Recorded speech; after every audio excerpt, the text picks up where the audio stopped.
Stand back. All right, guys, my name's Nathan James and I'm a Newcastle boy. I have two brothers and I grew up in Newcastle with my mum in a housing commission area in a place called Windale. So it's kind of like the Mount Druitt or a bit of a lower socioeconomic area. I was very lucky though, because I was taught a lot of lessons in that environment. And one of the lessons was that I actually wanted to create a lifestyle that we didn't have. But starting from the beginning, so I grew up in Newcastle, mum, two brothers. From there, I wanted a job and I didn't have any formal education. In fact, that was not a priority in our household at all. And so I got a job. My first real job was in real estate, and that was at the Professionals in Cardiff. I was very good at real estate. I found out that was one of the things that I excelled at without actually having any skills. It was one of the things that I found that I did a lot of reading and a lot of studying in that position, and it kind of taught me, I went, oh, I can actually do this. Not only could I do that, I was one of the most successful, as number 2 in New South Wales by the age of 23, and I had 3 properties at that stage. So going from nothing to buying my property and paying my first house off when I was 23 years old, and then having 3 of them. So that's kind of where I started. I'm that type of person that when I didn't know something, so when we were doing a lot of renovations and I didn't have any money, so I would go and work with builders for free and try and learn the skills. This is before YouTube, where you can YouTube anything now and find out what to do. But I actually physically work with them. And so I learned to tile, do electrical work, put up sheets of gyprock, painted, you name it. I even wired up my house, and then my mate, who's an electrician, terminated it for me, which is probably not legal, but I didn't say I did that. So yeah, I bought it. I was buying and selling and renovating houses and doing a lot of the work myself. And like normal life, I had people saying to me when I said I'm going to sell my house and make $100,000, they laughed. And I actually sold my house and made $150,000 in 2 years. So I was laughing afterwards to the bank. But anyway, so that's kind of how I started and got into a job where I could learn how to sell. And selling came naturally to me, because one of the things that came with selling is door knocking. So if you've seen that movie, The Pursuit of Happiness with Will Smith, that was my life. When somebody said call 100 people a day, so I used to call 300 people a day. And instead of putting the phone down, I'd hold the thing so I didn't have to put the phone down. I'd go through the old contact card and I'd put it in my diary, and I'd put in a memory trigger to say called so-and-so, and you put a note down, Beryl, how's your dog? Beryl's got a nice dog. Unfortunately, a few times I ring back and go, hey Beryl, it's Nathan from Professionals. How's your dog? Oh, it died. I'm sorry, Beryl. But anyway, that's another story, but that's how I used to do. So I go through and do a lot of contacts, and I'd do a lot of work, a lot more work than was required. What I realized though is that if I called 100 people, I could make 5 appointments. So I would call 300 people and make 15. And then I knew that out of those people, that contacts, how many people would get closed, because I was only 19 when I first started, and I wasn't allowed to sell properties. So I'd pass it on to one of the real estate agents. Then the real estate agents would try and actually try and get the listing, and basically that is how I got paid bonuses, and I got $250 per listing. The agent got 10,000 and I got 250. But that's how it is. Like when you're starting in any business or in any role, you've got to start at the bottom and you've got to work your way up. So from real estate though, I ended up, I kept popping up on these awards, and I thought it was really cool. And that gave me the opportunity to buy some property. From the property though, I then went overseas for a few years, and I kind of had a bit of a burnout. So I was young, I had lots of money. Well, I thought I had lots of money at the time. So I went overseas and partied for a few years, and then came back, and I ended up being in debt. And I still had a couple of properties left, but then I needed a job. So I kind of worked back through, and then I found a position at Genesis Fitness Club at Warners Bay in sales.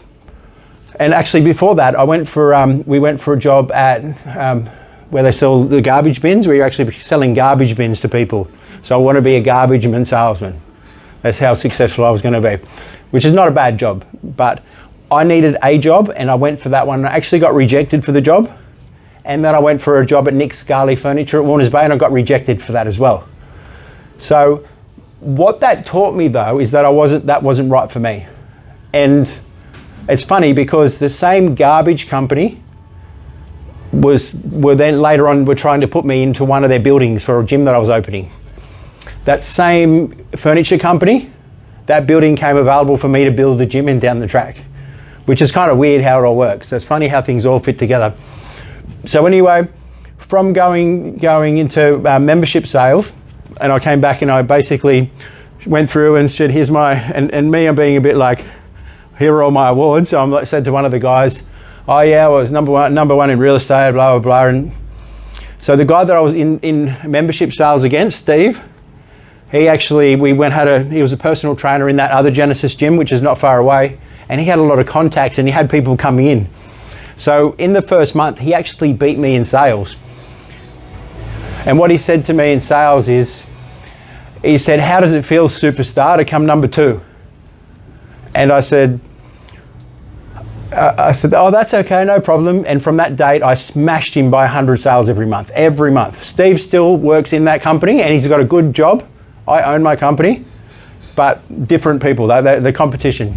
It was good because Steve really pushed me to drive hard. So from that role in membership sales, I became the sales manager at that club. And then a position came up for me to be a part owner in a gym at Coffs Harbour, which is a Genesis Fitness Club, Coffs Harbour. That got offered to the club manager that I was working with at the time, not me. And I said to my boss at the time, I said, look, I'm going to open a gym. I said, is there an opportunity? So the long story short is we actually had a lot of conversations, and Luke decided not to go ahead. The club manager didn't go ahead with the buying into the gym. I ended up going ahead with buying into the gym, and I owned a percentage of that club at Warners Bay. And I remember doing it, and I wrote affirmations on my wall, and I had 2,000 members, and I had it I wrote it on my mirror like I do with a whiteboard marker. And you're brushing your teeth and it says 2,000, 2,000, and people are like, what's this 2,000? My goal was to get that club to 2,000 members. I ended up getting that club to 4,000 members, and it made $1.2 million profit after franchise fees. And I was the club manager, so I was getting my wage, bonus, plus I was a dividend holder. So I was on $200,000+ a year. And I was like, wow, I've never had that sort of money. Now I'm a pretty frugal guy, and I've never, like when we were building the gym too, I might add, we were down to the fact we were living in the gym upstairs in the boxing area, and we had baked beans, because you could buy cans of baked beans and a loaf of bread for $1, and it was a bit of a smelly apartment at the time. But that's what we're living off, protein powder and baked beans and a $1 bread. That was my diet, healthy and nutritious, but that's what I did, and I lived in the gym. So, because we didn't have any money left, every single dollar went into that gym. And then my job was just to make it. And I was painting and doing the stuff again and doing everything. Unblocking toilets, because we didn't have any extra money. So I moved and left my family, my son in Newcastle, and my partner at the time, we moved into Coffs Harbour and just worked on that gym, and my goal was to get the gym to 2,000. So from that though, I was kind of thinking, well, if I can get to this level, what's next? And then I started listening to a lot of audio books and reading, and I did the Rich Dad Poor Dad course at that stage, thinking what's next? From then I opened a smaller gym in Genesis Taormina, which is a small 24-hour. I kind of replicated it off an Anytime style of gym, and then that went quite well. And then I opened a ASN supplement store, because people were leaving my gym and walking down the street to go to a sup store, so I thought, well, I'll just build one. So I owned my first supplement store in Coffs Harbour, and then I built a second supplement store in Port Macquarie. So I had the 2 supplement stores and 2 gyms, all within a 24-month period. And I was like, this is pretty cool. A great real estate deal popped up, because remember, I used to be in real estate in North Sapphire Beach, which is right on the water at Coffs, beautiful. And I remember when I first bought the gym at Coffs Harbour, I stayed at my friend's place and I went, wow, this is like all these rich people here, it's amazing. I ended up being one of those people living in there, and I just kind of didn't, because I've just never thought of, once I get something, it's like, cool, I've done that, what's next? And I remember saying to Georgie at the time, because we had the nice Genesis 4-wheel drive out the front, parked in the driveway, and it had Genesis down, it was a Forester, Subaru Forester, which I got the company paid for, so I got a free car out of it. I had the car parked in the driveway. I had the two gyms and then the supplement store. I remember saying to her one day, I remember a guy opened his second hamburger shop. And I said, wow, this guy's doing really well. He's got 2 shops. She goes, would you have a look at and listen to yourself? I went, what do you mean? She goes, well, you've got the biggest gyms in town. You've got the supplement stores. And she said, oh. And it kind of dropped. I went, oh, I'm actually doing okay. Because I've always had this level of me, like, not that it's not good enough, it's that I can do better. I always believe that you can do better. And I don't think that you'll ever be satisfied as an entrepreneur or business person. There's no such thing as, you can enjoy it and you can get to a level and go, that's cool, but then what's next? That's in your blood. That's kind of something. There's nothing wrong with that as well. Some people are, maybe they're satisfied, but the people that I know that kind of get to a level like are always saying, what's next? And that's cool. It's really up to the person and their perspective. So from the Coffs Harbour, now this is where it gets interesting. So when I was staying at that person's house, and he actually owned a World Gym. And I remember sitting there on my laptop and he had a gym in Gold Coast. And I was going through having a sales call talking about how we had 4,000 members. And he's like, did you say you've got 4,000 members? I went, yeah. He goes, oh, we've only got 700 in our gym and they're in the Gold Coast. We're in Coffs. We've only got 90,000 people. They've got 500,000 people. And he's like, holy shit. He goes, but I'm not surprised because one of the things that I've always done is I love fitness and I've got a passion and I love the fact of being able to convince someone to go to look after their health because I think it's essential that you train. And it doesn't matter if it's in the beach, in a beach or on a park or wherever, as long as you're exercising.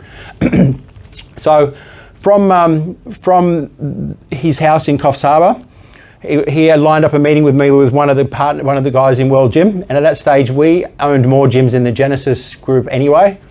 So I kind of said no to that offer, and then we got to a point with the Genesis Club where I just couldn't grow any further because my business partner, my boss ended up being my business partner, and me and him actually, and I'm going to tell you a story to get to meet him.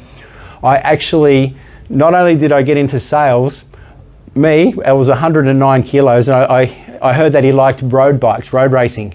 So I said, I'm thinking about getting into road racing, which I wasn't, but then after I was. So I ended up getting him to come to a bike shop with me because I knew it was his hobby. And that's how I ended up becoming good friends with him. I ended up being a road racer dressed in Lycra. So you can imagine me dressed in Lycra. These guys are like 40, 50 kilos and I'm 110 kilos. Even had a guy say to me one race, he goes, whoa, how much do you weigh? I'm a 45, you must be slow. And I said, no, I'm 110, but I was 45 when I was 15. Anyway, so I flogged him in that race, by the way, absolutely flogged him. But anyway, so anyway, that's how that was my journey to one of the ways that I got in to become friends with the owner of the business. Not only that though, I created a lot of wealth because I was and am the undisputed record holder for membership sales in the country. So I forgot to mention that before. One of the things that I did really well is I applied the real estate method of contacts, referrals, calling people, and then building a reputation from everyone was coming in, then I'd be signing up more. So a normal gym salesperson would sign between 40 to a really good one would sign up 100 people. I signed up 635 myself in 2 months on paper contracts. It wasn't on links now, it was on links. I'd probably do 1,000. So I was relentless because there was an opportunity too, and that was one of the things I mentioned before. When I did buy into my first gym, my commission from my sales is part of my deposit to help me buy my first gym. So that $27,000 I made, that was what I used to buy into my first gym and convince the bank to give me a loan. And then I paid my loan off within the first 12 months because I put all my money back into it again as well. And then I went to the bank because the bank don't care, they do not care about your report card. They cared about my cash flow and how I was good at generating wealth. And they're like, ooh, this guy's got a full-time job and he's generating $200,000+ a year. I wasn't spending any money. And then I bought a house at Sapphire Beach, the one I was talking to you about. I bought it for $650,000 and the people spent $950 to build it. And I sold it for almost $1 million 2 years later, which is cool. So once you start creating that value and you start to create cash flow as well, that sort of created the money and the opportunity for me to then invest in other things. So from the World Gym meeting, it was no the first time, and then eventually I got to the point I reconsidered and we had another meeting, and then we kept going backwards and forwards trying to work out the deal and the terms and how that would look. So In between then though, I was kind of leaving. I kind of got to the point with the Genesis clubs, I wanted to leave and it was time for me to go. So what I did, and I shouldn't have done, is I set up another gym chain in my brother's name. Well, my brother set it up and I was just probably helping him. And we opened a brand in Sydney. We helped the lady in a gym brand in Sydney and basically took her struggling one gym and helped her open a second gym, and then she rebranded another gym as well. So I was actually setting up a whole new brand in another name and helping my brother do it at the time, which ended up turning to the shit really bad. So I didn't realize at the time you needed a shareholders agreement to protect you. We had a unit shares, which says A and B own the units, but I didn't have a unit shareholders agreement. What that meant though is we took her to court and we won. And then when she lost, she transferred the shares into her daughter's name and we lost $250,000. And that was when my little son Xander was born and I could not sleep. I remember going to Coles, and if you know where the ice cream, the shelves are, I ate every single ice cream. I know I'm an emotional eater. And I was out the front crying, going, oh, because that lady then went to my old gym brand, who I actually sold the gyms, and said, Nathan's an owner in this brand. He helped it set up, which meant I was in a real bit of shit. So I built up these gyms in this company and then I sold it. And when I was selling it, I was setting up another company in the meantime. So she basically threw me under the bus after she lost. And then lucky enough, my ex-business partner was quite reasonable. We had a coffee meeting and he just said, look, it doesn't concern me what you're doing. It's nowhere near us. And so we ended up starting the payments up again. And then I got my money, which is good. At this stage though, I went and caught up with World Gym again, had another meeting, and that's when I bought into World Gym, and there was about 4 or 5 gyms from memory. And I bought shares in World Gym Burleigh, that was my first one, and then World Gym Tweed, which I owned, and then World Gym Rockhampton. So basically from that period of buying into World Gym to about, I think it was, I'm not sure what short period, actually went through so fast, but we actually went from 5 gyms to 30. And I applied the same principle to selling gym memberships and selling franchises as I did to any other thing. It was like, go through the numbers, be honest, and then show what you basically put it all together. So anyway, that's where we got to the point with up to, I think it was 30 gyms at the time. And from the 30 gyms though, I was having a bit of conflict with my partners at the time. We just kind of, there were 2 of them and me, and it was always going to be 2 against 1. So my lawyer said to me when I bought in, particularly after what happened with the other lady, he said he did a shareholders agreement, so we had it all documented and sorted so that I couldn't get screwed over. Now, I did get screwed over, big time. So I had a meeting with the guys to offer to buy them out because we got to the point where it just wasn't working. So I'm like, okay, it's time for me to go. I tried to come up with a few different ways to exit so that we could all get along, keeping my gyms, not keeping my gyms. We just got to the point where it wouldn't work, and I offered to buy the 2 out because they were wanting to leave at some stage. They said no. A week later though, Friday morning, February 15, I got booted out of the company. I got an email saying you've been removed as a director. The bank account switched off, and then bing, bing, bing, bing, all the Facebook pages. And I was like, you're joking. My mouth went dry. I didn't know what to do. I was on the phone to TJ at the time, and if you ever had something happen in your life, you're like, I could not breathe. I was devastated. Talk about tragedy, like my whole life and everything. Now my plan was always been to leave something for my children and help it so I can support them, because like I said, growing up we had nothing. And my plan was to leave something for them, and I was like, shit. So I rang one of my ex-business partners and I said, look, mate, you can't do this. It's not okay. And he goes, well, there's one common denominator. I said, this is what happened with the other lady. And I took it a court and won. He goes, well, there's one common denominator and it's you. Now, these are big 130 kilo gorillas, right? And I'm a logical, not emotional. This time I was emotional. I'm like, mate, it's not okay. Like I was nearly crying. I said, look, I'll do this. I'll look after Facebook. I'll do whatever. Yes, sir. Yes, sir. I'm so sorry. In my own company, like I was made to feel like I was worthless. In fact, it was like if you can think of a really toxic shit relationship, that's what I was in. I was even posting things on Facebook. It's like I posted a supplement saying the owner of so-and-so gym, and I got a message and a call going, hey boy, you think you're better than us, no respect. I'm like, it was posted saying owner of World Gym. Should say one of the owners of World, all right, so owner of World Gym with and I'm like, this is just stupid.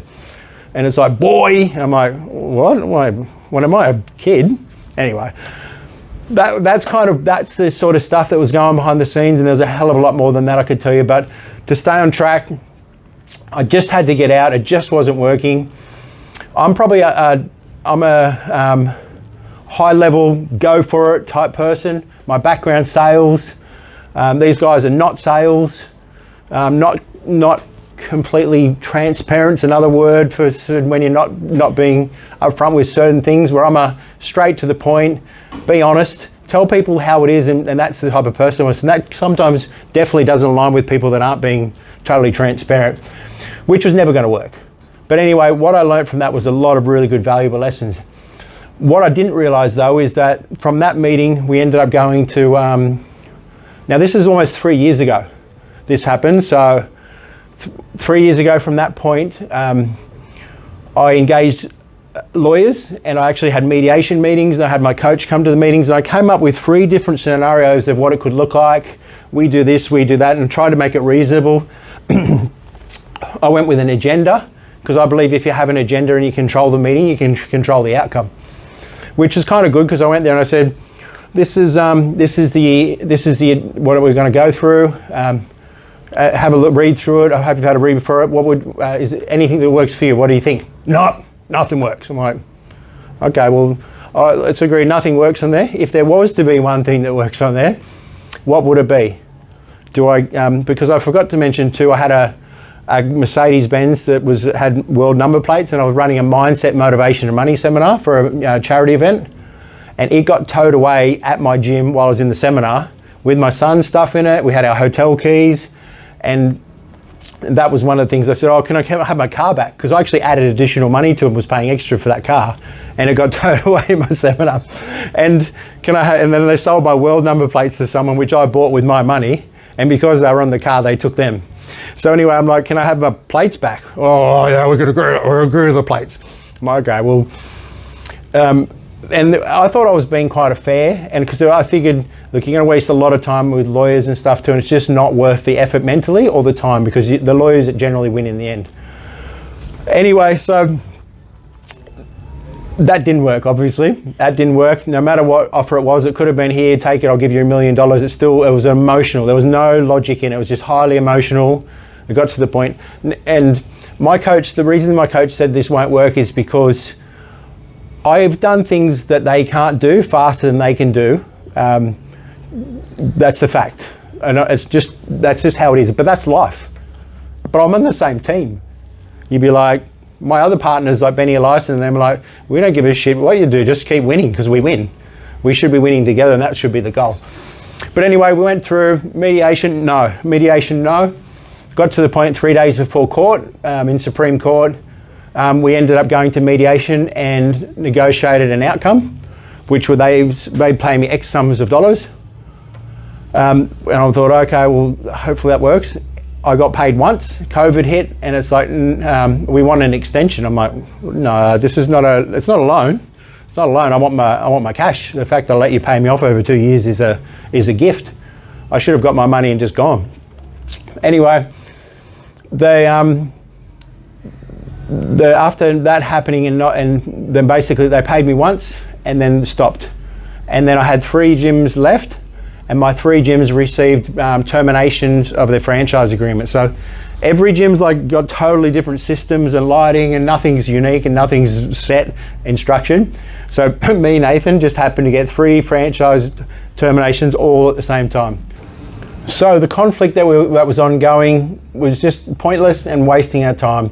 And the legal bills were just insane. So from that being kicked out of the company, one of the things that also happened too is my mobile phone got switched off. So actually, because I transferred my phone, which I had for 20 years, into the company, is because I was a director, right? So I put the phone in, they contacted Telstra or switched my phone off. So I didn't have a phone, shut off the bank account, and then we had money in the main account that was getting used to fight me in court. So my own money was used in court, switched off all the Facebook thing. gym brands terminated. So actually, what that meant is that they could take my gyms off me for almost nothing, so asset value. My staff were freaking out, legal bills flying out. It was a scary time for me. So what did I do?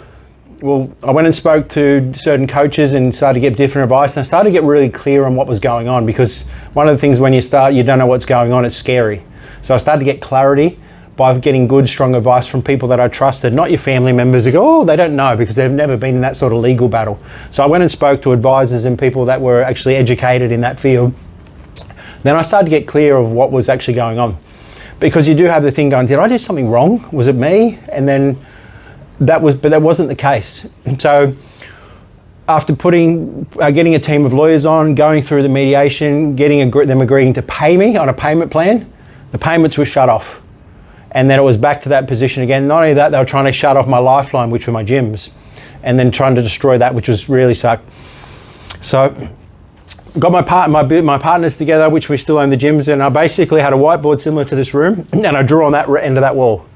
And at the same time, my goal was a certain amount of dollars. And I said, see that wall down there? That's where I'm on.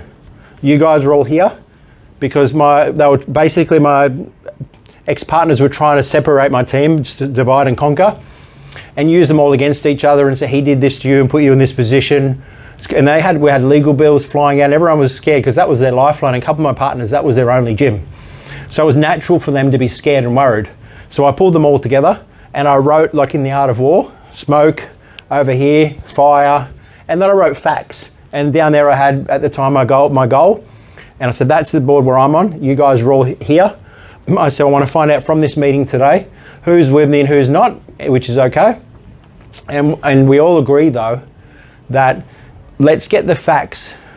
Would you be more comfortable if you got the facts from a lawyer and they told you, rather than get facts from somebody that doesn't know what they're talking about? So we all agreed. So I basically went from everyone freaking out to everyone getting full alignment on what we wanted. And I wrote that on the wall, and I went through, and they're like, oh, so-and-so did this, so-and did that, and there was all these things. I wrote it all on the wall, and then I called the lawyer, and we went through and we ticked off all the boxes. Then we agreed to, my last World Gym was the World Gym Mount Gravatt. I sold it to my partner there. He's still got that. It's running quite well. And then we debranded World Gym Maroochydore and Tweed and turned them into Fitness Cartels, which have now increased almost 40% in member base since we debranded, because it's a more comfortable, enjoyable environment. I'm actually so excited telling you that. And then we opened our first Fitness Cartel at Aspley, which has gone nuts. It's surpassed any other gym that I've ever done. Absolutely gangbusters. And the day we opened, the day after, we got shut down for COVID at this gym. And so my gyms have been opening, closing. The border's here, because Tweed's on the border. And that's actually how the name Fitness Cartel came about, because my friend said, because I had a gym that I owned in Queensland, a gym at Tweed, and at New South Wales, he goes, bro, you've got to sneak me over the border like the cartel. And I went, that's a pretty cool name. And that's how the name came up. Then we started buying clothing and putting the Fitness Cartel clothing, which is Grace's brand. And I even tried to put it into my gyms, and we got breached and in trouble for that. And Grace got a legal letter for a privacy breach, because we were trying to give coupons to people in my gym for vouchers. So all this stuff has been coming on, bang, bang, bang, bang, bang. And then let me tell you the next part, though. The next part is that Friday, just gone, we finally had the judgment. So what that means is we had court 4 months ago, and we're back in district court talking about the case, and we've got all the highly paid barristers. And actually, I paid my barrister. The bill came in, it was for $37,000 on top of the hundreds of thousands I've already spent. And I'm like, that's bullshit. I'm not paying another $37,000. Anyway, during court, I'm hearing the barrister going, oh no, blah, blah, blah. And he's talking, I didn't understand what he was talking about. But anyway, he annihilated. And I'm like, that's the best $37 in my life, $37,000 in my life. So I got the judgment on Friday. So I've won on all grounds, which means I won. So the truth finally came out. So booted out of my company, tried to be tortured, boom, and it all happened, and then away we go. So today today I met up my team. We talked about the victory, which I was actually walked into the boardroom this morning, and there's party poppers going, and my coach is here, we're meant to see tomorrow, and the first thing on my mind was, there's a big black tablecloth here with congratulations on the table, people shooting party poppers. I look into my right, my coach is here, and I'm thinking, what's he doing here? My session's not till tomorrow. And then I'm like, why is my table black? And what are we celebrating? And I realized, because I don't often stop to celebrate the wins, which is one of the things that I think a lot of us don't. I think we should be, and I talk about being grateful all the time, but I think even being grateful just to be alive and actually be free and kiss my little daughter and my kids is more. If back to when that story happened, and I kind of skipped past it in Maroochydore, when my car was out the front, my son was with me in the seminar. Because I grew up without a dad, I wanted to show my son, this is dad. Dad built this, right? So I took him in, he's got the same matching outfit, which he hated because we looked the same, and he's a 6 foot version of me. Anyway, he's 15, we're having the seminar, and I had a cold that night, and I'm running the seminar, but as I'm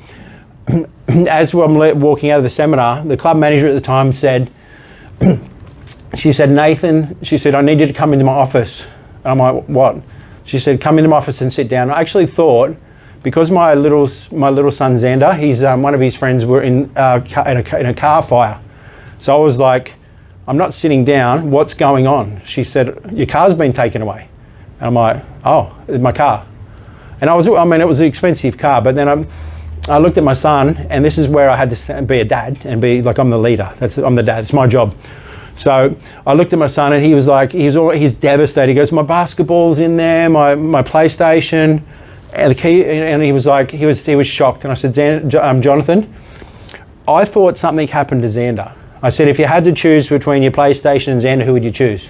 And he goes, you're right, Dad. I said, I'll buy you another PlayStation. Don't worry about it. It's all good. But anyway, that was one of those events too, was major things that happened, particularly in front of my son too, that I wanted to share, just because it is a thing when shit goes wrong, and then you're there, and something you've got to show the type of person you are and how you react when things go wrong.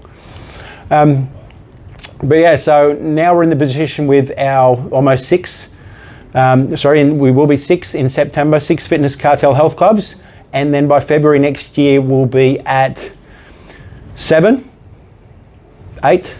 We'll be at 8. There's a few secret locations probably behind me on the room. So in the last 18 months, would be 8 clubs, 8 Fitness Cartel Health Clubs that are far better than any other club that I've done. And we've built a whole master franchise. We've got an apparel company. We built a Success Cartel. I didn't do that though. I didn't do that. My brain helped me push through, and basically having a strong mindset, because everything was attacking us. I have a really strong team.